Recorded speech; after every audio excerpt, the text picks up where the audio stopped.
morning, Ignatius. Hi, good morning. How do you do? We're fine, thank you. Good, good. It's good to see you. I'm very well, thank you. Good to see you too. Yes. You have such positive energy. Do I? Thank you. And I hope that erupts around you as well.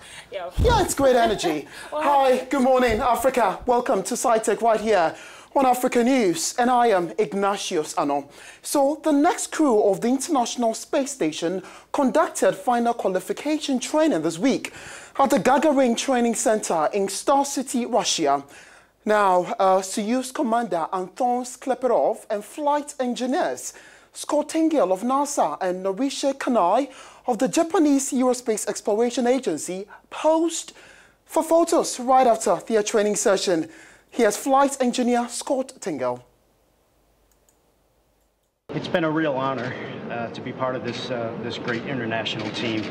There's been a lot of patience and a lot of work that goes into all of the international partners to make this whole thing work, and to just be part of something right at the 20-year mark. To when it's leveled out, we got a lot of maintenance to do and upgrades and things to do.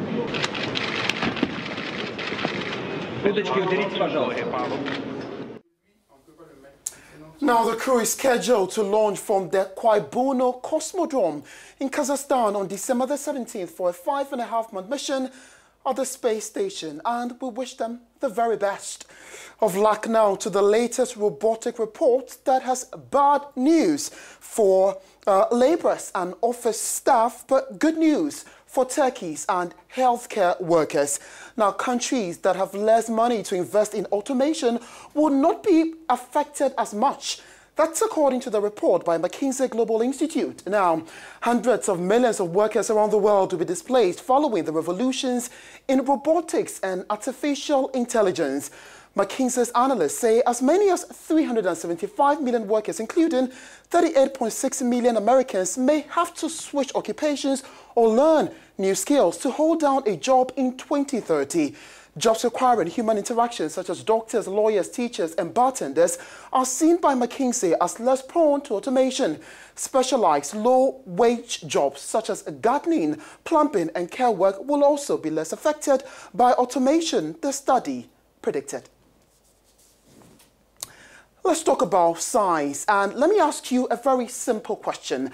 Did you ever know that just being next to certain people actually aligns your brain with them based on their mannerisms, the smell of the room, the noise level, and many other factors?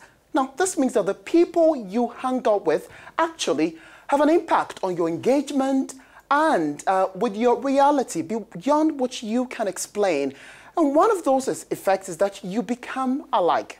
Interesting, right? Well, according to Moran Cerf, a neuroscientist at the Northwestern University who's been studying decision-making for over a decade, the surest way to maximize happiness has nothing to do with experiences, material goods, or philosophy.